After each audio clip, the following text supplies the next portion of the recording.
Good evening. I want to just start by welcoming you all here tonight. You seem very far away when you stand up here on stage, but I do appreciate you coming out here tonight to learn a little more about the IB program and what we do here at SFS. So I do want to thank you very much for taking the time. I do believe that tonight is one of the most important evenings in the information that you will gain tonight for the decisions that you and your children will be making as they enter into grade 11 here at Seoul Foreign High School. My name is Stuart Kent and I'm the assistant principal in the high school for grade 11 and 12.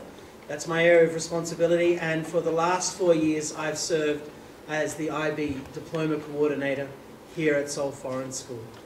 Tonight is really divided into 3 segments. The first segment tonight is I want to share with you some information about the IB program in general. I want to start by giving you the very big picture of what IB is and how it is structured. The second part of the evening is a chance for me to talk about IB at SFS. Every school that is a part of the IB world actions IB in a different way, and I want to talk about how we do it here at SFS. And the third part of the evening is a chance for you to ask questions. And to me, that's one of the most enjoyable parts of the evening, because I know many of you are sitting there. Some of you have already started to read the literature, and you're starting to have questions about what IB is doing and also how we do it at Seoul Foreign School. I do want to thank the students too that have come out tonight. I appreciate your willingness to give up your evening to learn a little bit more about the options that are in front of you. I think it's important that we start at the very beginning of why does SFS do or offer the IB program. And if you read that slide very carefully, it talks about success for students at tertiary level education and life beyond. We have worked very hard as a high school administration team and as a counselling department and as a staff to take the word, do I need IB, out of people's lexicon. There are some students who will be going to university when they graduate from Seoul Foreign School to countries like Germany, France, England, Australia, New Zealand, where they have to have their IB diploma to enter university. But they are a minority of students who actually need the diploma. What we say at Seoul Foreign School, and what our mission is to educate families and students about the benefits of the program for your student at university and for life beyond university. So with that backdrop in mind, I've come up with my own slogan, and I do believe IB is a world-class education being offered in a world-class school. As we go through this evening's presentation, you will learn about the breadth and depth of the IB program and how it is offered. For some of you, today you sit here, or this evening you sit here knowing absolutely nothing about this program beyond maybe a logo and 2 initials. I hope by the end of this evening you will go away understanding much more about the program and how we offer it at Seoul Foreign School. So tonight, the big picture, what is special? I am going to delve a little deeper into the curriculum assessment. Who is a typical IB candidate? What are our ultimate goals? And then I will make some special presentations at the end where I will actually talk about a few subjects in the IB program here at Seoul Foreign School. The IBO started in 1968 as a group of educators who realized that as the world globalized more and more, as the world became more interconnected, there was a need for a high school graduation diploma that was transferable. Students and people living in far-flung corners of the world needed to know that if their company sent them to Nigeria, that the school diploma that their child would leave high school with was going to give them access and options at tertiary university. It is centered currently in Geneva, The Hague. Geneva is the center of the IBO with its main worldwide offices in The Hague in the Netherlands, one in San Francisco in the United States, and then a regional office in Singapore. And they have sort of divided the world into those 3 big regions. Over 3,500 schools are currently offering at some level the IB program that we're going to talk about tonight. There is a primary years program called the PYP. There is a middle years program called the MYP. and there is a diploma program called the DP, which is offered to the students in year 11 and 12. Every school that joins the IBO and is authorised, and Seoul Foreign School is authorised to offer the IBO, receives a number. It's very interesting when you look at those numbers. They are now offering the numbers in the 3,500s onwards. Seoul Foreign School's number is 166.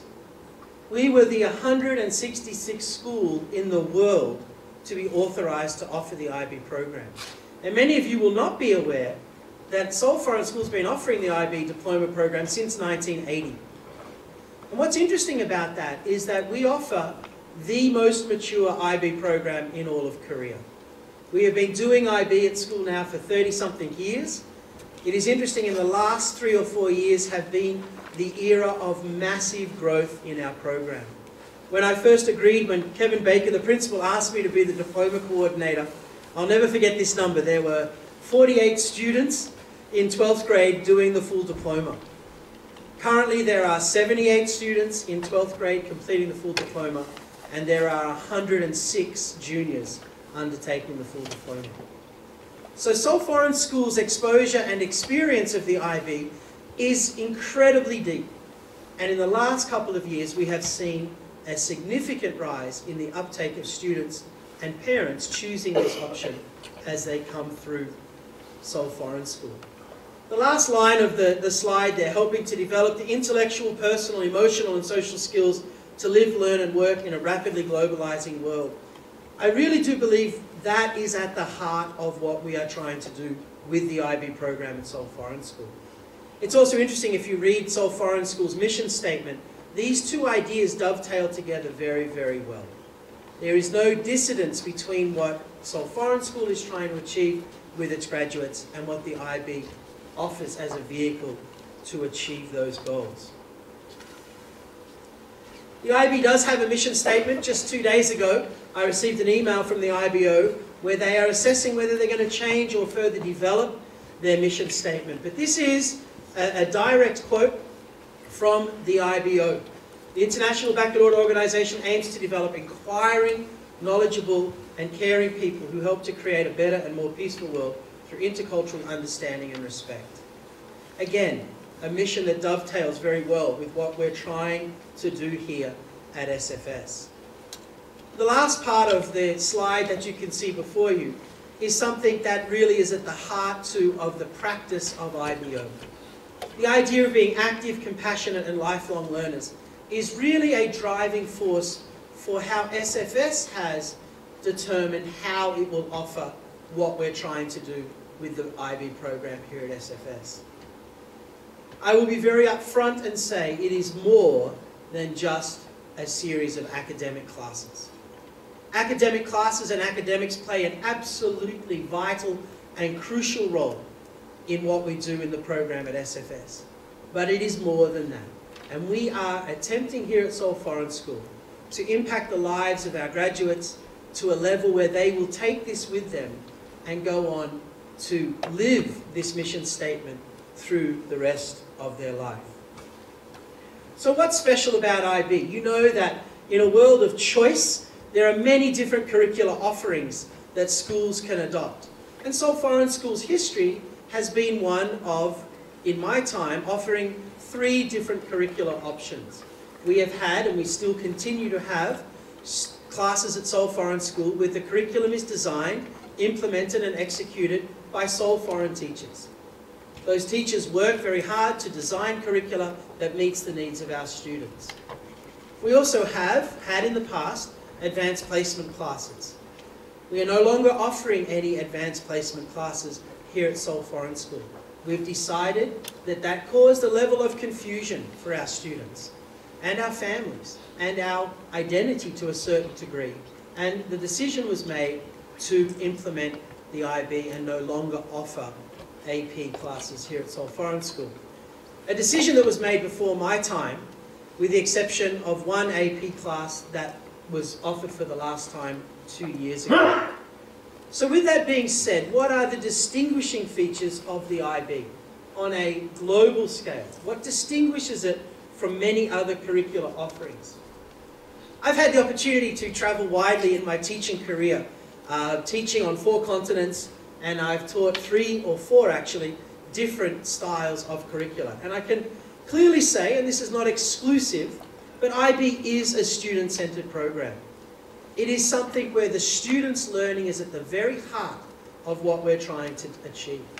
It is internationally focused. It has a very clear international model. It doesn't adopt any single national curricular model. It doesn't adopt any single national curricular style. It is aimed and designed to be an internationally focused program. And lastly, and probably the most distinguishing, and I do believe from my research and reading, unique, is that the IB uses a learner profile. The IBO has identified a series of attributes at the very heart of this program. This program is designed to have young people come out of it and process through it as inquirers, knowledgeable thinkers, communicators, principled, open-minded, caring, risk-takers, balanced and reflective. It's very interesting if you do take the time to go onto the IB website, or if you wanted to contact me, and talk about these attributes. For many of our teachers who are teaching in the IB program at SFS, this is the core of their lesson planning. The question they ask themselves before the lessons they give and the units that they offer are, how am I helping this group of students at Seoul Foreign School be more knowledgeable?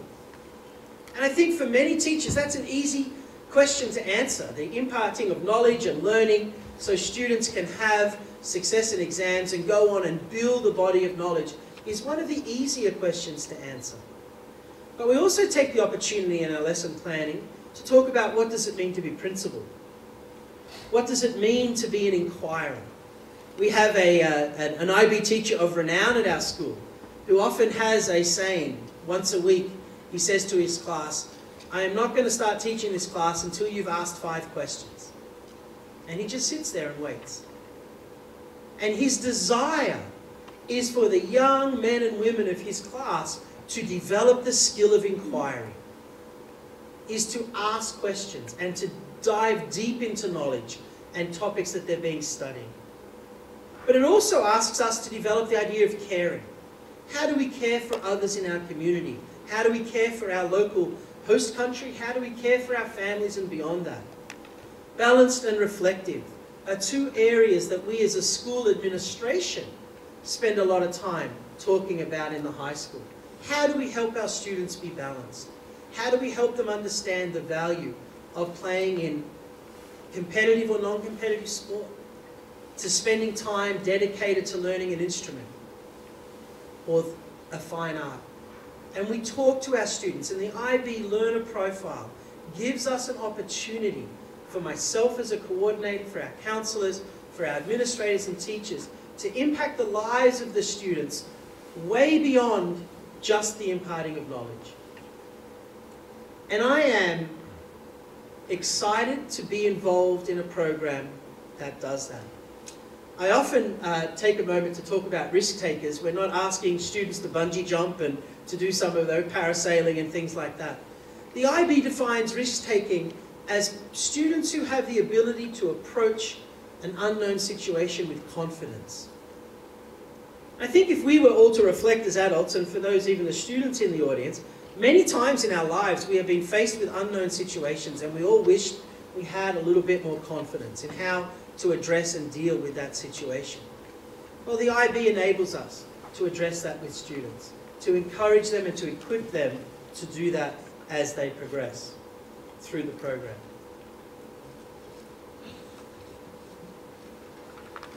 There we go. So, the IB is more than a collection of facts. It is not a solely academic program. We are asking students to become, and the last line there is the one I would highlight, independent and self-motivated learners. To understand their identity and the culture in which they live, and to communicate with people from other cultures and other countries. Ask challenging questions and to learn how to learn. We as a school are deeply committed to having your children exposed to this opportunity as they undertake the program. If that's the philosophical underpinning and a little bit about what SFS does, there is always, with anything like this, the nuts and bolts. And some of you are sitting there saying, well, I appreciate all of the philosophy and I can buy into that, but how does it work? What does it actually mean to be in the IBO and to partake in the diploma program or in a course which is a single subject? 2 years ago, the IB redrew their diagram. This is only 2 years old in the way that the IB has drawn their diagram. But if you look very carefully at the diagram, you will see that there is the IB program on the outer circle and international mindedness. The ultimate goal of what we are trying to achieve in this program is a level of international mindedness. If you go to the next inner circle, you will see there are 6 broadly defined subject areas. There is the studies of language and literature, which is a traditional learning, not learning a foreign language or a world language, but studying literature or language in English at Seoul Foreign School or as an option in Korean as well. We then go to individuals and societies, which is your typical humanities department, economics, psychology, philosophy, history, business and management, those group of subjects. Below that is mathematics, around the bottom is the arts, and then we move around to the sciences, and then we move around to language acquisition. They are the 6 broad topic areas or subject areas that the IB puts each of its individual academic subjects into. But then when you go to the inner circle after that, you see 3 different words or 3 different phrases. There is the theory of knowledge, the extended essay, and creativity, action, and service. They are what used to be called the core. And they are the beating heart and soul of what it means to be a diploma student. Theory of knowledge, extended essay, and creativity, action, and service. I will talk about it a bit more detail as we go. And then at the very, very center are approaches to teaching and approaches to learning. Yes, we as teachers in IB have been given guidelines of how we are to teach this. We are given enormous latitude and freedom to interpret the guidelines. The school also has a role in interpreting how we do it. But we have an approach to how we teach an IB subject, and closely linked to that is an approach to how students learn. And I think the key word is inquiry. We are creating a program where students are not learning by rote memorization. We're not asking them to copy the master. We're not asking them to be able to regurgitate huge amounts of information. We are asking them to inquire into their subject areas. And then at the very center is the IB learner. The IB puts the child at the very center of what we're trying to achieve with our program. On the right-hand side, you will see a series of information. IB divides their subjects into higher level subjects and standard level subjects. A higher level subject receives 240 hours of instruction over 2 years and a standard level 150. The theory of knowledge class receives 100 hours. The extended essay is an 8-month project that students undertake to write that 4,000-word research paper. And creativity, action, and service is completed in 18 months. So there are multiple elements to the nuts and bolts. But if you can, in your mind, start to create an idea of 6 subject areas, students have to do 3 at higher level and 3 at standard level if they want to do the diploma. And if they choose to do the diploma, they undertake theory of knowledge, extended essay, and CATS. I know we have a lot of acronyms at SFS, and IB is guilty of doing that as well. What is also important to note is that you don't have to do the full diploma to be a part of the program. If you excel in sciences, you can just do 2 IB sciences. If you are gifted in language, and you would decide to do, I just want to do an IB certificate in language, you may do that. You may do any combination of the 6 subject areas, as long as you don't do any more than 6 subjects, 3 at higher level, and 3 at standard level. So there is an enormous flexibility, and it's a very important part of this evening that I need and desire you to walk away with. Some schools mandate that every single student must do the full diploma. We do not mandate that at SFS. You have a choice.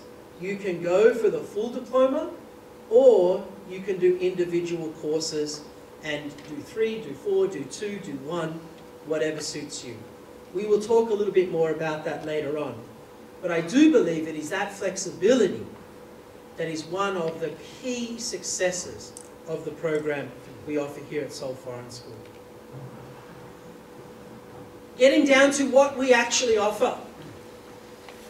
In Group 1, which is Studies of Language and Literature, we offer at the standard and higher level 2 subjects in English and 1 subject in Korean. In Group 2, which is Language Acquisition, we offer 2 subjects at the standard and higher level, which is French and Spanish.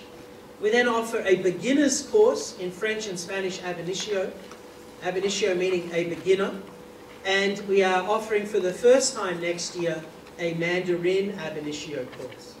It's important that I stress and highlight, and our Foreign Language Department asked me to mention this. I am bringing messages from all of our heads of department tonight, is ab initio courses are for absolute true beginners.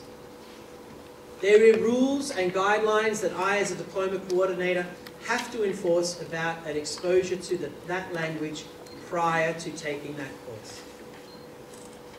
The Spanish and French in Group 2 are not for mother tongue learners. If you are French, you are not allowed to do French as a Group 2 language. You will be able to do French as a Group 1 language with a tutor through a self-taught language option that I will talk a little bit about later on.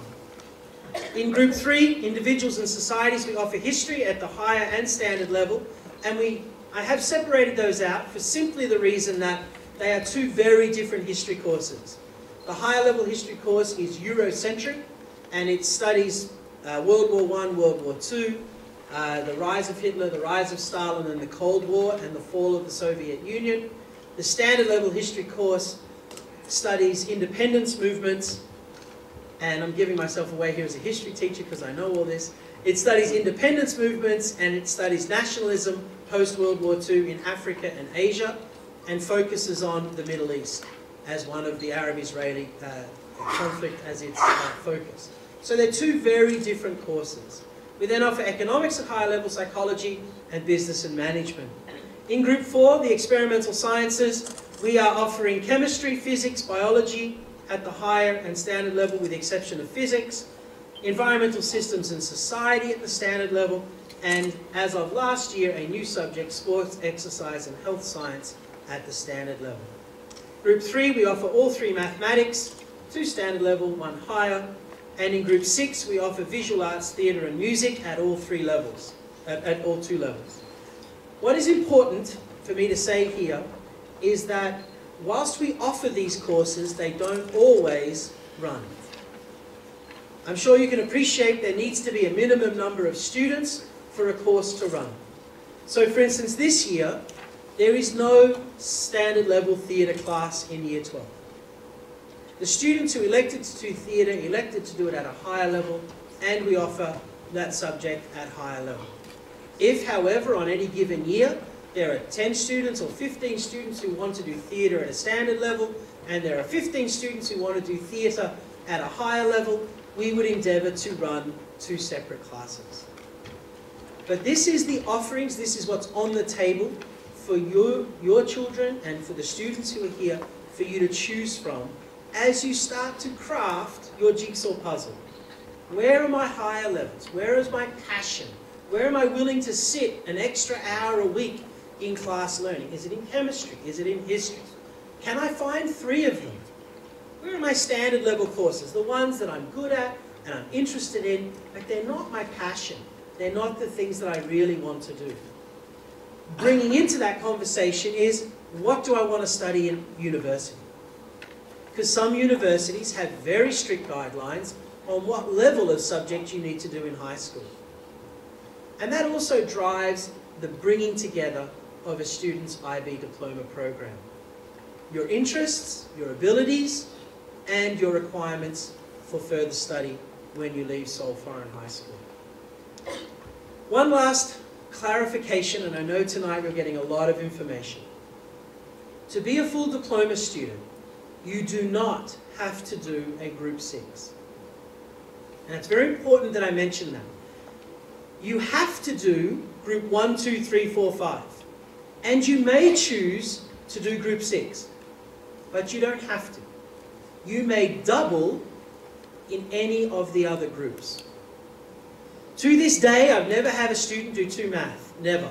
To this day, I've never had a student do 2 English. But I do have some statistics. 28% of Seoul Foreign School students actually take a Group 6. They actually sit in and do a Group 6 subject. Around about 30% of Seoul Foreign students double in the sciences, with the most common combinations being physics and chemistry, but we also have chemistry and biology. The third and the rest of the students double in Group 3. Students who are electing to take, and I will say right now, the biggest double up is business and management and economics. And psychology and history is another one. So about 40% of our students are doubling in Group 3, 30% in Group 4, and around 30% actually doing Group 6. So again, this program offers an element and a level of individualization, and it offers an ability to be broad in what you're exposing yourself to. The last caveat that I know that the counsellors would want me to mention to you is, of course, this is driven by timetabling. And there is the occasion every year I need to sit down with a student who's chosen a rare combination that we were unable to timetable. We are entering timetabling season now in the next couple of weeks as students elect their subjects, and every year we build our timetable almost from scratch. And we do our very best to meet the needs of students. This year we have a student doing environmental systems and society and physics. That's a very rare combination, but our timetable was able to make it work. But we also have students who want to do psychology and business and management, and it doesn't fit. So there is a need for you, as you talk with your mum and dad and when you talk to your children, have a backup plan. And I really mean that. There is often a need for 15 to 20% of our students to have a backup plan, to understand that they may not get their perfect 6. There's lots of ways we can mix it up with higher levels and standard levels in different areas, and we do our very best. But I don't want you walking out of here tonight thinking, I will get everything I choose. We will do our very best, but it doesn't always happen to meet everyone's need. So let's talk about what is called the inner circle, or used to be called the core. The extended essay, the EE, is a 4,000-word university-level academic research paper. It is driven by student choice, and one of the great joys of my life is working with Miss Kathy Wiebusch, who is the extended essay coordinator at Seoul Foreign School. Our program has got so big that I now have staff who have dedicated time to lead certain parts of our program. Just today, 106 juniors met for the first time with their supervisor. Every single student who does the extended essay has a one-on-one allocation of a Seoul Foreign School staff member in the high school as their supervisor. We walk through this process with them. If I could have alumni sitting in this theatre today, many would tell you that this is one of the hardest, most challenging, and yet most rewarding and beneficial experiences of the IB program. Many of them go into first-year tertiary studies where the maximum length paper they'll ever write is 2,000 words. And they know how to write a 4,000-word paper. It is a wonderful opportunity to start your university academic writing career in school. To have that tutor or that supervisor walk through that process with you for 8 months and to come out with a piece of writing that is just world-class in many ways. I have supervised many extended essays. The relationship I've had the chance to build with those students one-on-one, to see them achieve their goals, has been one of the most rewarding aspects of my time here at Seoul Foreign School. That being said, it's a challenge. It takes some dedication. We have probably 10% of our grade level every year withdraw from the diploma program. The vast majority of those students withdraw from the diploma program when this starts. They realize it's just not what they want to do. They're not committed to it, they're not passionate about it, and we support that decision. And we say to them, if it's not what you want to do, if you're not going to be able to do this to make yourself fulfilled and happy, then it's better not to do it. The flip side is that the IB last year now allows a student to do this as a standalone subject. That never used to be the case. It used to be that if you wanted to do the extended essay, you must do the full diploma. That is no longer the case. You can choose to do 2 IB subjects and the extended essay. And we have our very first junior student this year who is elected not to do the full diploma, but has said, I want to do the extended essay. They believe that this is a great opportunity for them. So I would encourage you to contact Ms. Kathy Weebush. She is the head of Department for English. She can give you information about the extended essay in greater depth. Theory of knowledge. Theory of knowledge is a class. It meets twice every 6 days and goes for 2 years. It really asks the question, how do I know what I know? What is truth? It is asking young people to delve into what is truth. Well, how do I know what I know from my emotions? How do I know what I know from memory, intuition, language? How do I know things? It's an interdisciplinary course where we ask teachers to come in and present different ideas. In the second year of the course, students are required to ask, what is truth in science compared to what is truth in history? What is truth in math? Is that the same as truth in English? We have at the moment 11 theory of knowledge classes over the 2 grade levels. It is an area of our program that is robust, it is growing. It is the one subject that I have most parents say they would like to sit in on because their kids come home and they talk about this at the dinner table. It is a challenging course. It is compulsory if you're doing the diploma, but once again, it is available as a single course if a student would like to take it. Mr. Altman, who is the acting head of Department for Social Studies right now, is the staff member who coordinates theory of knowledge. So you can contact him if you have questions, and he's the second arm of what I'm responsible for. The last one, creativity, action and service, encourages students to develop their artistic, sporting and community service. It's developing the learner profile in action. We have a staff member in charge of that too, which is Miss Wendy Abella, who is our physics teacher. Students are asked to complete 18 months of activities, creativity and community service. In the old days, they counted hours. They no longer count hours. It used to be, do 150 hours, tick the box, and your community service is over. The IB realized that they were trying to have, the focus of students was just to get it done, not to have a lifelong commitment to these artistic, sporting and community service pursuits. Once a week, students have a 1-hour class with a CAS advisor in groups of 15 where they talk through what they're doing for their CAS activities. In a nutshell, we ask students to identify 4 to 6 activities that they will do for 18 months. Not a one-off here and a one-off there, but really commit to something. And, for instance, managing a sports team at Seoul Foreign School. To do that for 2 seasons, one in 11th grade, one in 12th grade, is a wonderful community activity. Students are then asked to write reflections. They basically keep a diary of what they've learned about themselves, and the IB gives them prompts of what they need to be writing about.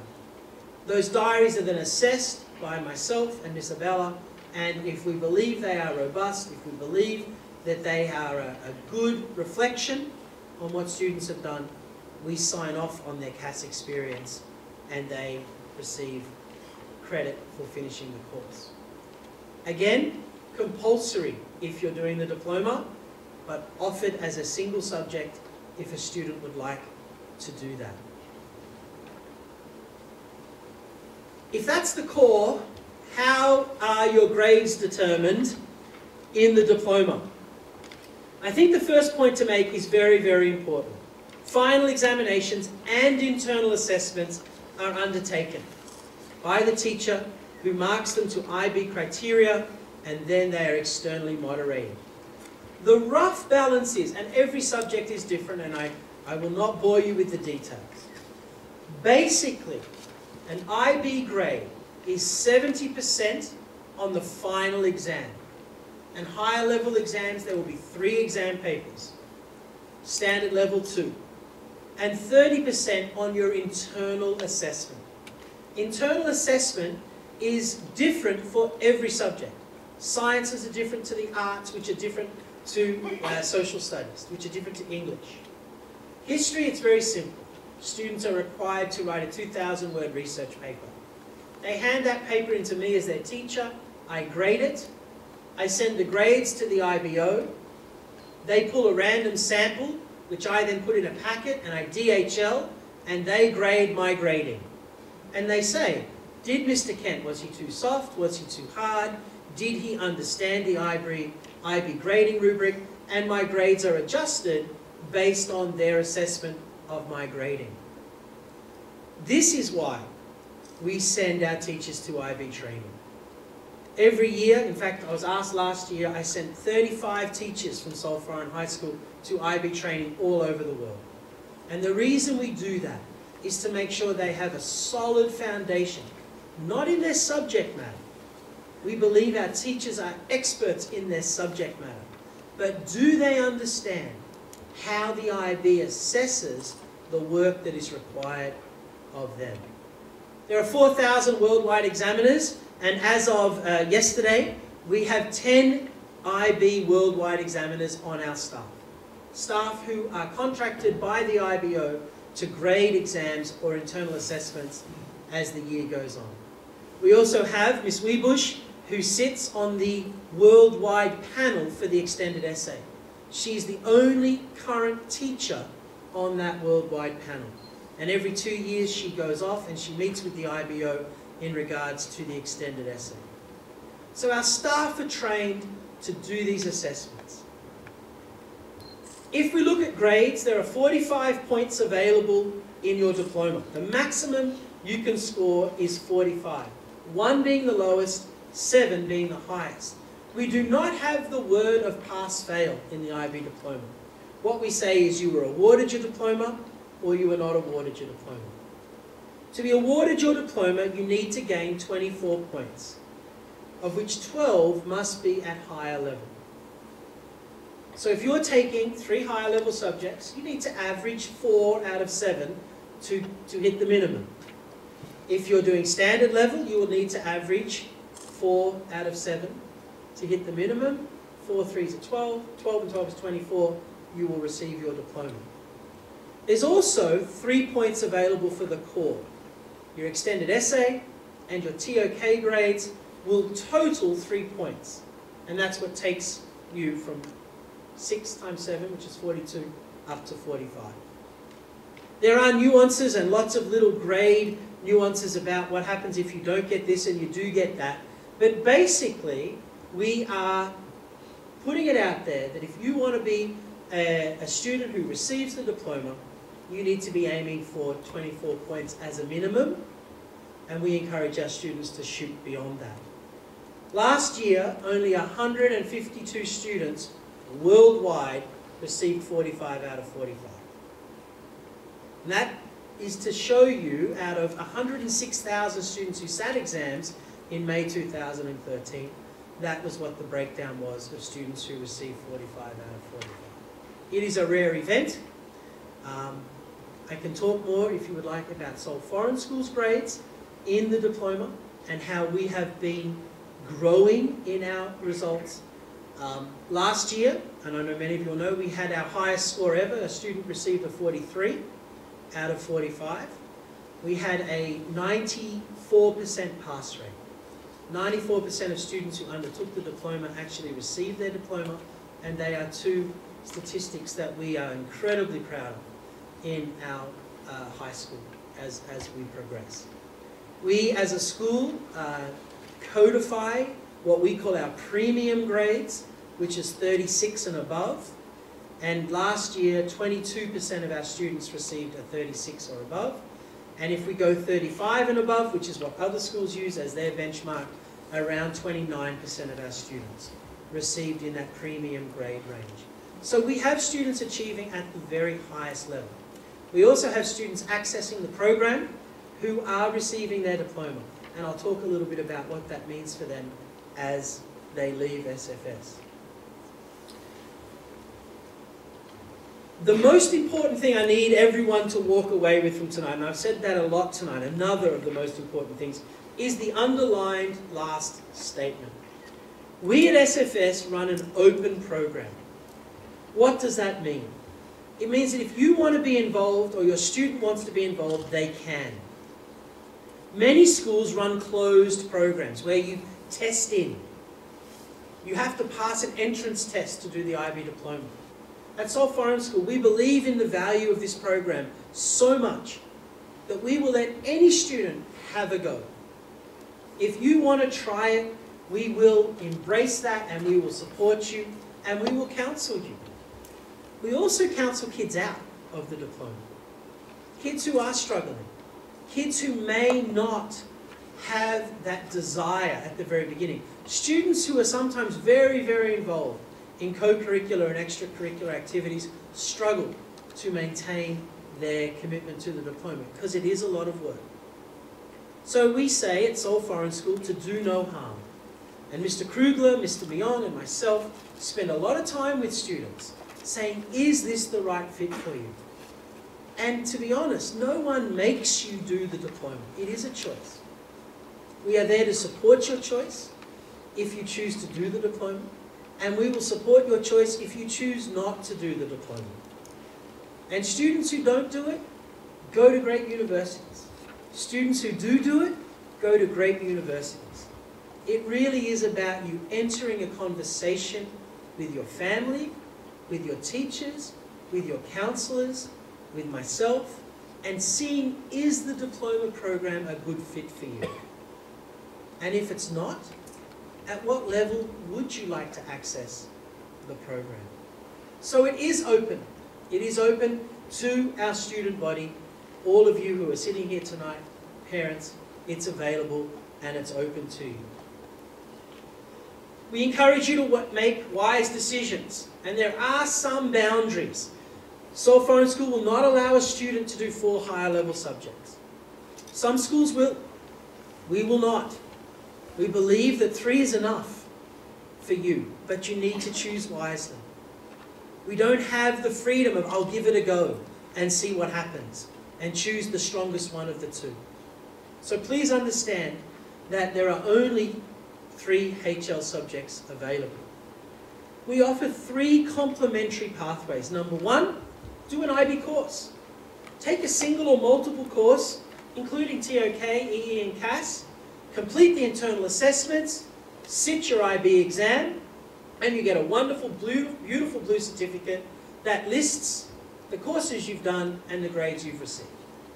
For those of you coming from North America, very much an AP model. You pick and choose from the menu where you want to do your IB exams. We then offer the diploma for the kids who want to do the whole thing. And then we offer the Seoul Foreign School diploma, and there are students who take no IB exams. Come the month of May, they are doing SFS exams when they graduate.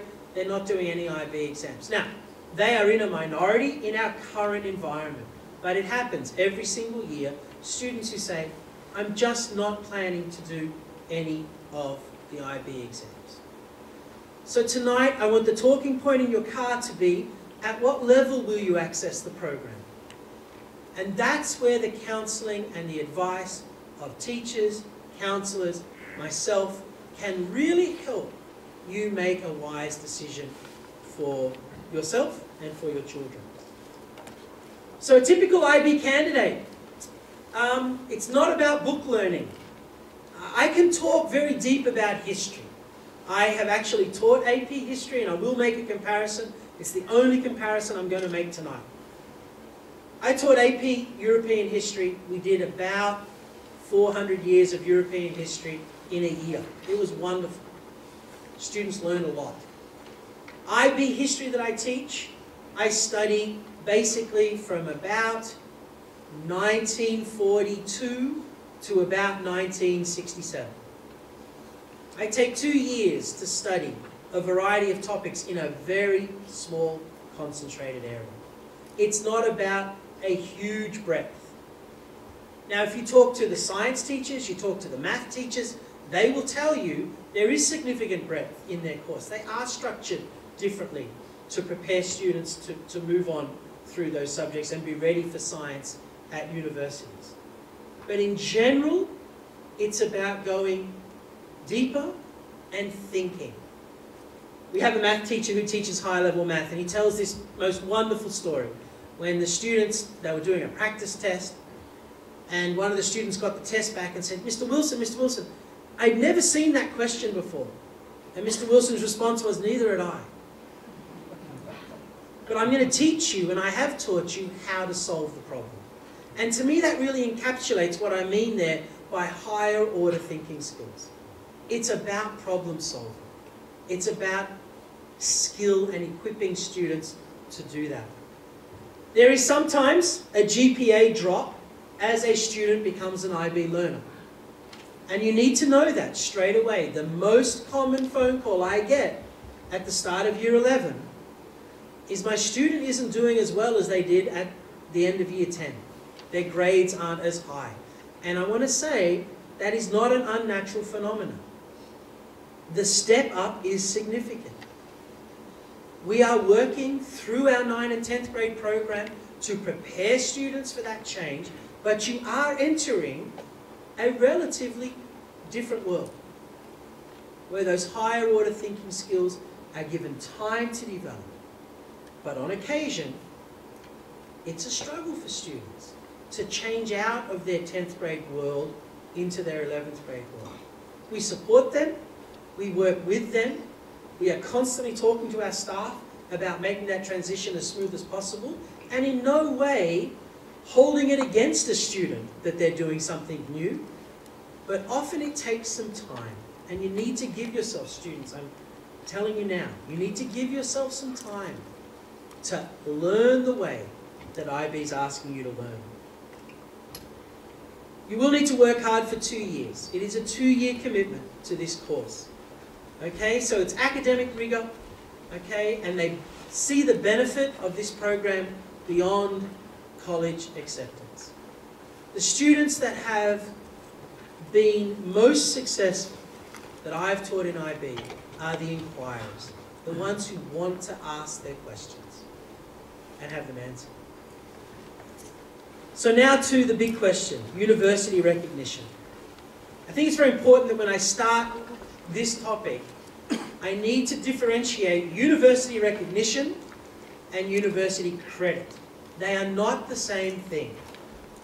Many universities, and I gave you one example of many in the literature tonight, will give credit for IB subjects.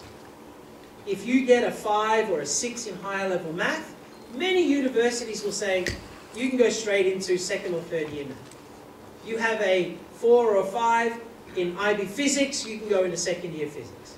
There is credit available there for you, and there is an email recognition at ibo.org, and on the ibo.org website, hundreds of worldwide and North American universities have their recognition policies or their credit policies on the website. You can actually look up, what does the University of Michigan give credit for an IB student? Some of them break it down per subject, and some of them break it down for the diploma. If Mr. Baker was here, he would tell you the story of his daughter who received 28 university credits as an IB diploma student. She literally could have gone into second year of her studies. So there is a huge motivation here. But I think it's important that we don't do this program and we don't go through the 2 years for that reason. We are really trying to say, what are the benefits for success at university, not just getting into university or receiving university credit. The fastest growing area of recognition for the IB is North America right now. Universities across the United States are seeing and recognizing the IB program and what it stands for for graduates, and are giving it recognition. I can't speak at depth about the competition to get into university, but I think we all know that in tough economic times, competition is harder and harder and harder. And I firmly believe, anecdotally, and if you go onto these websites and see some of the data and studies that have been done, that IB students are really putting themselves at the front of the pack to get into those universities.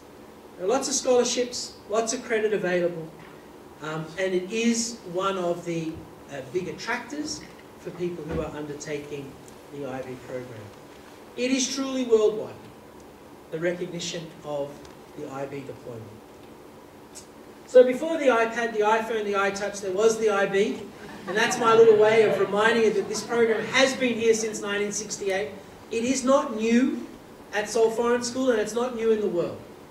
The big change, to be frank, has been the growth of IB in North America. It has always been in place in other parts of the world, but in the last 5 years, we have seen exponential, unexpected growth of this program in American schools and in university recognition by universities. I do want to make some very, very, very quick comments to end. And high-level math.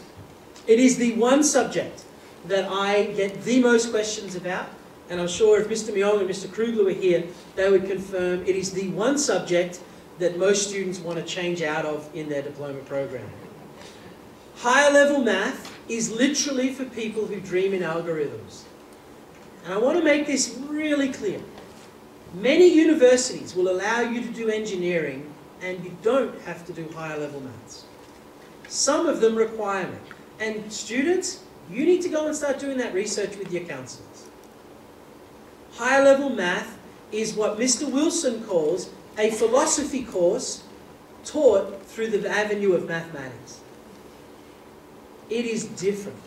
And higher level doesn't stand for harder, except for in math. It does. It is very difficult.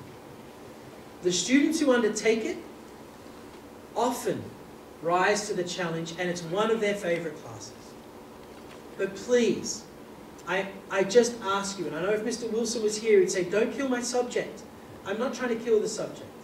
But it is something that I really believe that you and your students need to consider carefully as you approach choosing that as one of your higher level subjects.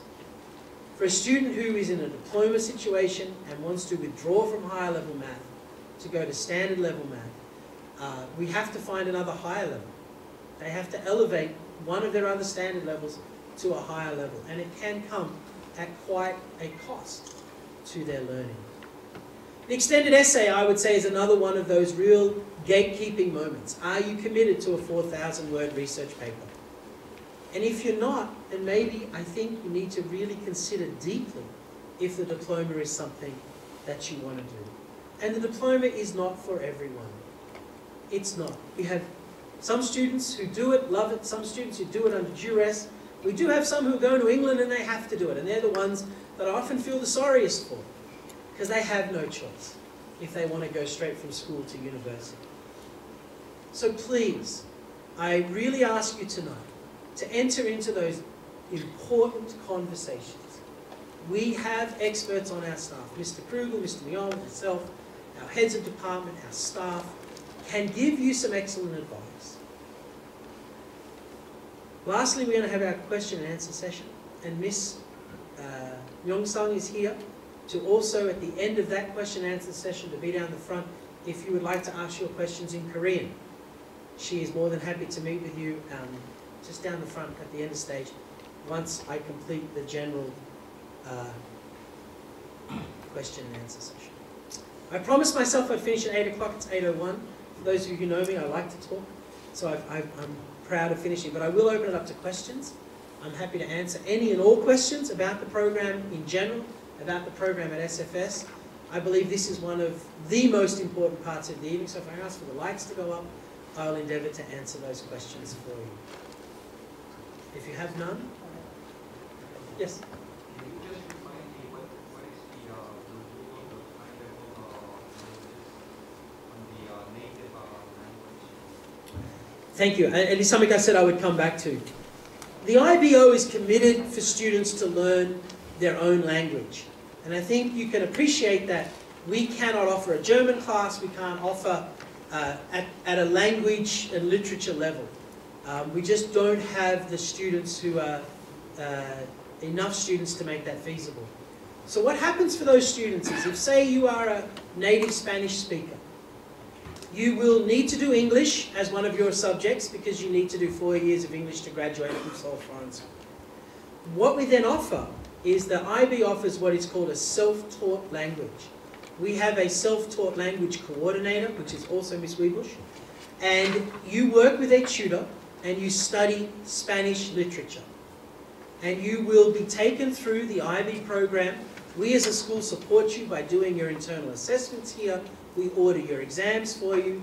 We help liaise with the tutor to create book lists, and you complete your second language in your mother tongue. We currently have one student doing that in Afrikaans, so that is a language that is authorized by the IBO. We have one student who last year, we've had 2 students who've done it in Japanese, 2 students who've done it in German, 1 in Chinese. So we work very, very closely with those families. If you want to do Korean, we offer Korean language and literature class. So you don't do a language acquisition, group 2, you do 2 first languages. You do your English and your Korean, do well in those classes, and you receive what's called a bilingual diploma. Do well in self-taught language, you will also receive a bilingual diploma. So to acknowledge that you've done 2 first language subjects. So that's what's available. If that's not the route you want to go down, finding the tutor is something you're not interested in doing, then we recommend that you do the ab initio language, which is for a beginner. So if you are a Spanish speaker, you do not want to do self-taught Spanish, you might end up doing Mandarin ab initio as a beginner for 2 years. We have families that do both. And it is, when I took this job from Miss Linda Cameron, she said languages will be the most of your time is spent on that. And it is, because we want to support your learning in your language. So it is possible. You can only do self-taught at standard level. The IBO only offers it at standard level. And what is your native language? Because in my family,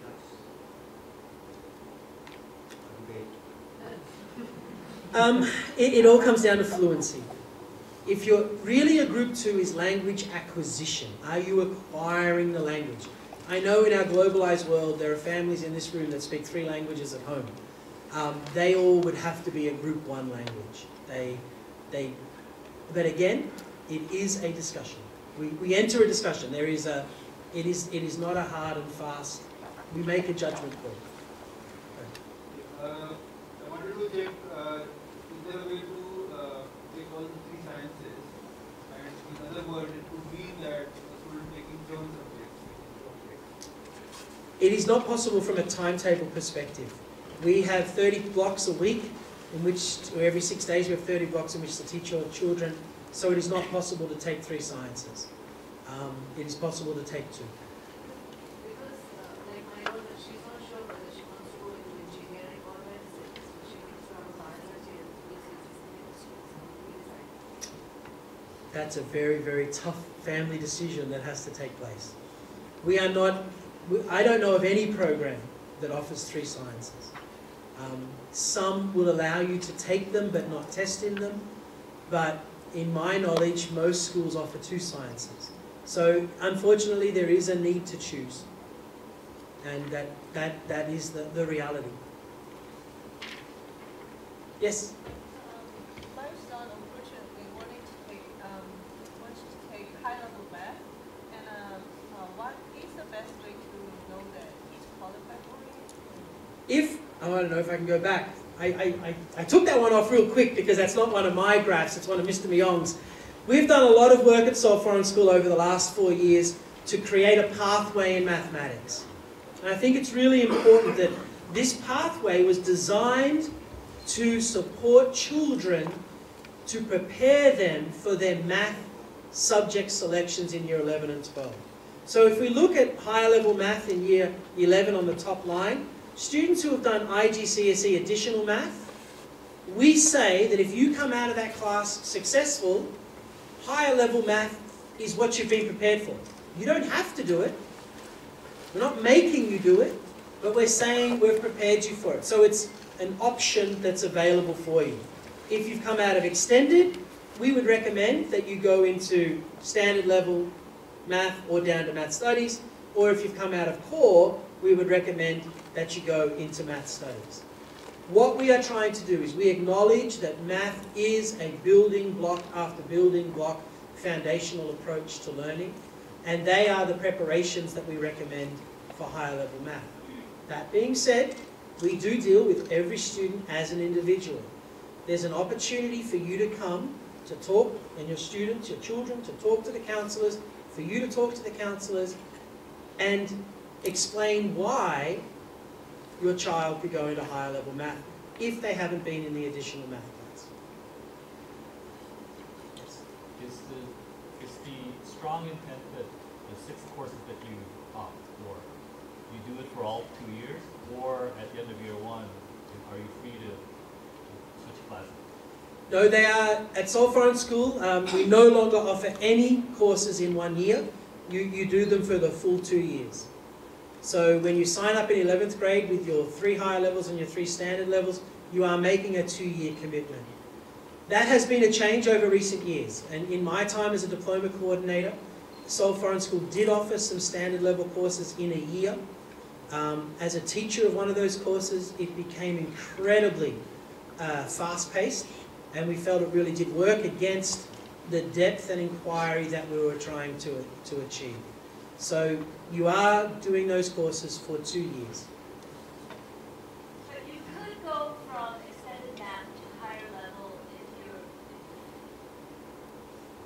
I've heard of cases where they conflict higher. Not that my son would do it. Is it possible? Yes. Would we recommend it? Maybe not. Is every student an individual, and at Seoul Foreign School we want to deal with them as individuals? Yes. So it's possible. We have students who take that challenge on, and we have students who take it on and have success, but we have students who take it on and very soon realize that they want to go back to standard level math. And that creates a knock-on effect in their diploma. It is the most, I'm not going to say the most, it is one of the most crucial decisions that you need to start talking to your kids about, to your math teachers about, and to the counsellors about.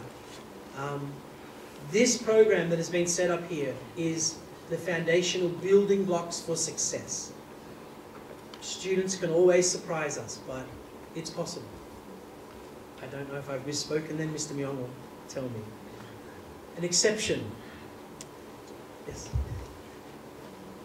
What would you say to the student that says, why should I bother doing all the extra work to get the full diploma when by the time I take my exams and receive that diploma, I've already been accepted into university, hopefully my choice. You know, those decisions have already been made by the time I sit for the exams. What will your response be? As a diploma coordinator, I can answer that question, but I'm also going to ask Mr. Myong as a counsellor to answer that question. My simple statement would be this. It gives you more choice when you are choosing those universities of choice. The chances, I believe, of you getting into that university of choice are elevated by being a diploma student.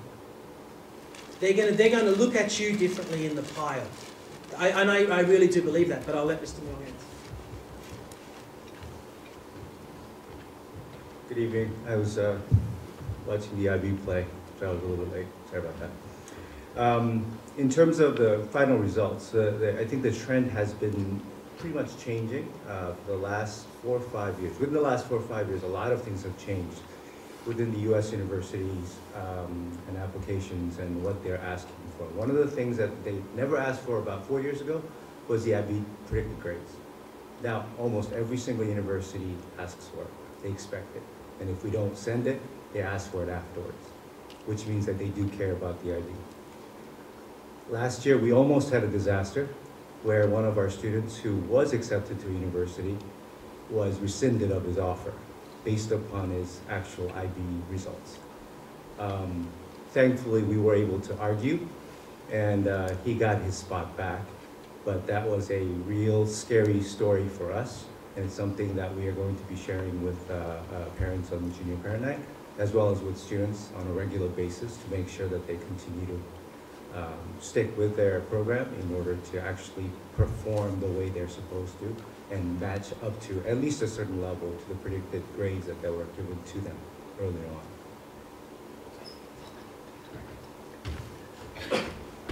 Don't go.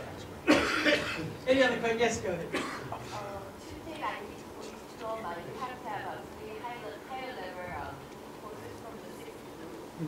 Is it possible to take like two higher level from the social studies without a lot of choice, and one from like arts, like not in the core subject? Is it possible, or do they look to? There is no rule on where you get your higher level from.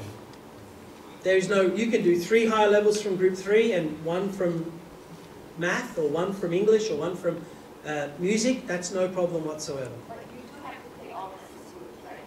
You have to take 5 Right. and double or take 6.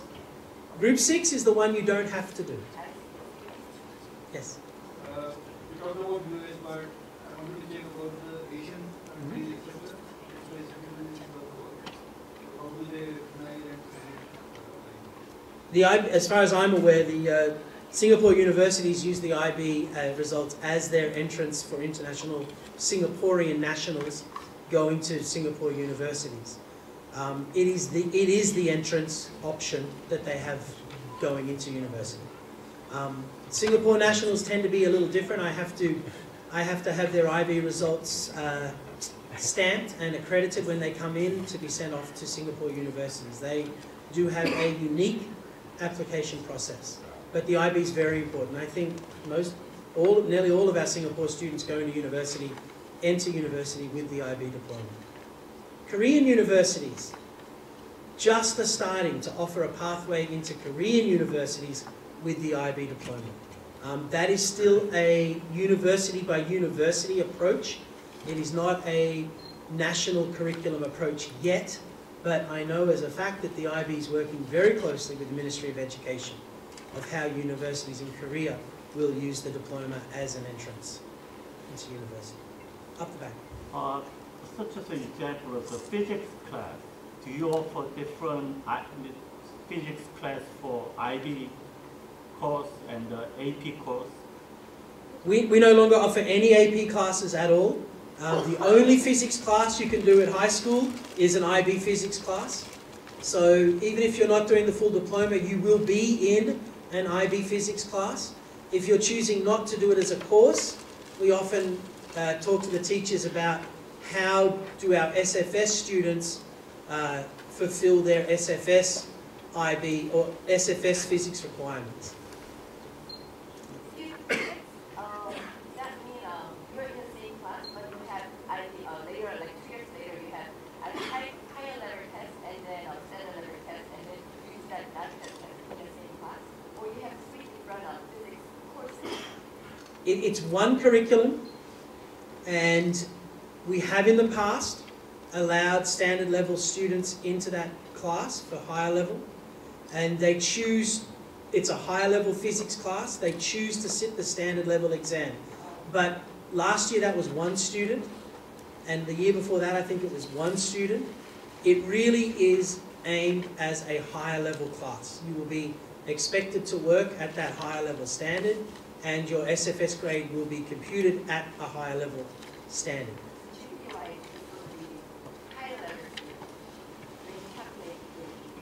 The only subjects at SFS that receive a GPA 0.5 boost are higher level subjects. So, and that's, you can do 3 of them. Any other questions? Yes? You were talking about this, taking the 3 higher, 3 lower. Did you say that you could take 2 from group 6, or that there are kids who don't take any from group 6? It's a very good question. And every year, Mr. Myong and I sit and we scratch our heads and we go, did we really authorize this selection of courses? Environmental Systems and Societies is what is called an interdisciplinary course. I've put it in Group 4, but it also counts in Group 3. So it counts in Group 3 as a science. So you could do a Group 1, a Group 2, Environmental Systems and Society in Group 3, a Group 5 and a Group 6. And not do a physics, chemistry or biology. And not do a history. And you can do 2 arts to do that. You could do art and theatre. But that is as rare as, in my time, about 2 students. 2 students who were gifted in the arts. Couldn't choose between theatre and visual arts, and they did both, but then they have to do environmental systems. It counts in both groups. You said there are kids who have not done any group 6. Yep.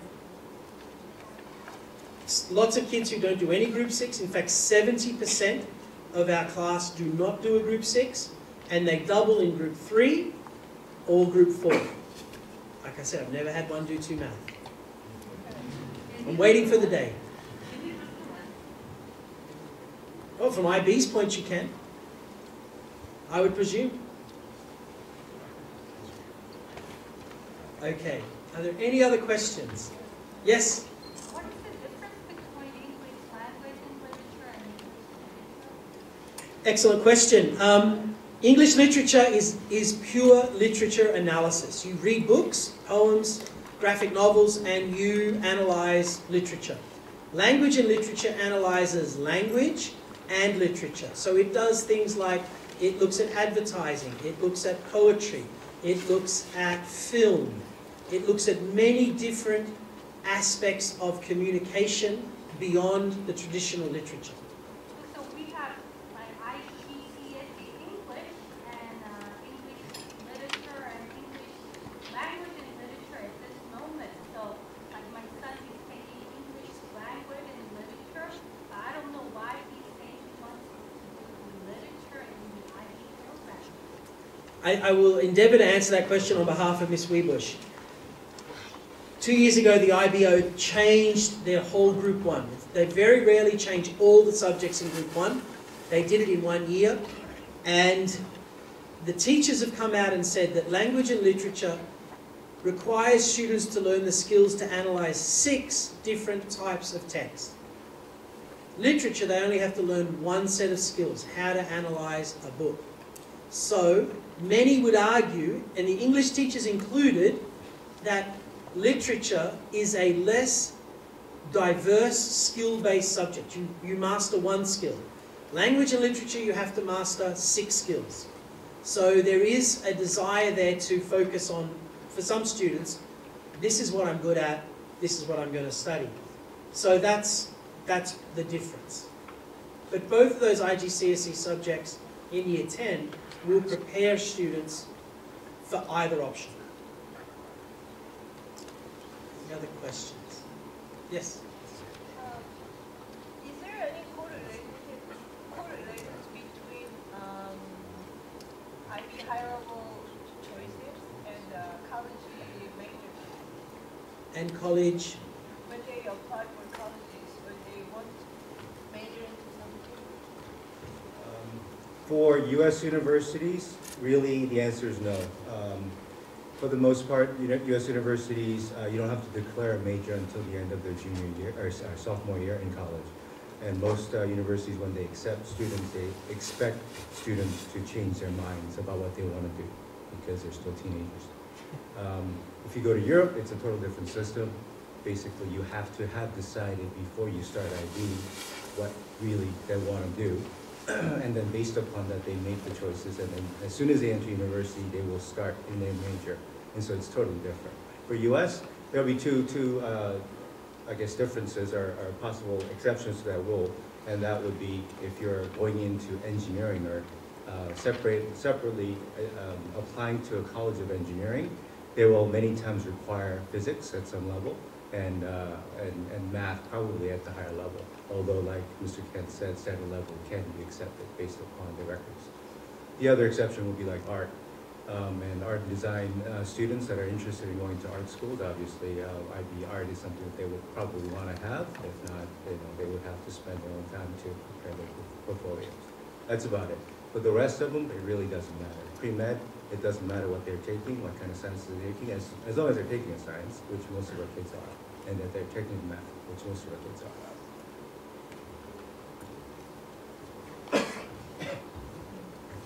Any other questions? You just said most of the kids are taking math, so there are kids who do IB without math? You said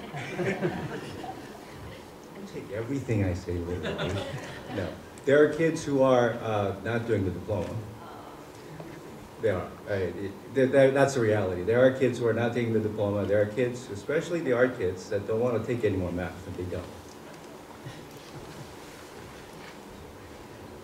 All right, any more questions? Yes?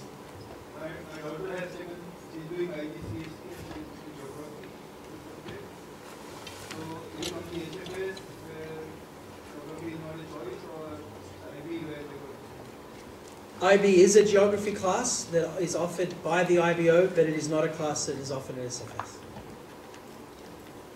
We have not traditionally offered geography at the standard or higher level, and these are the subjects that we've brought online. So I know what you're asking. You say, I've done these 2 years of geography. It's an excellent foundation for history. Our geography teacher says that, without geography there'd be no history, without history there'd be no science, and we go on from there. But we don't fully, and by choice, fully align every IGCSE or SFS course to an IB course. We offer the ones that we have traditionally offered and we've grown.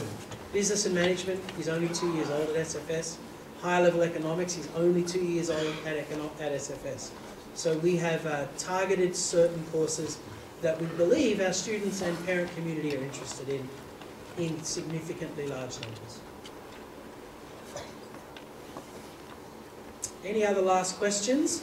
And then I will offer Young-sang down the front here if you have a question in Korean. Yes? Is this page available somewhere to look at, or is there more details on the course offerings available yet?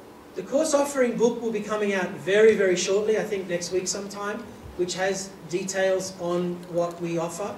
If you would like to have a course offering book, we can offer you last year's. They're in the high school office. We have those available. This PowerPoint will be going on the school website, so you can have a look at. But that booklet for 2014-15 will be coming out very, very shortly, which reminds me of the last slide I wanted to show you, which is on the 25th of February, 7 p.m, is our high school curriculum night, where the course offering booklet's available, and the teachers will be here for you to ask those very specific, what do I do in chemistry, what's in standard level math, what is in IB economics. We will have upstairs in the cafeteria staff available to answer those detailed subject questions. So if you could make a note, February 25th, 7 o'clock, 30 minutes down here where Mr. Baker will make a presentation, and then upstairs the teachers will be available to answer those subject-specific questions. Any more? Last chance. I do thank you for coming tonight. I know it's always difficult coming out at this time. I will be down the front with Mr. Myung and Young-sang. If you have a question in Korean and you'd like to talk to her, Mr. Myung as a counsellor, myself as the coordinator, I do thank you for coming. Please know that all questions are good questions, and we look forward to going into this partnership moving forward. So thank you very much for your time tonight.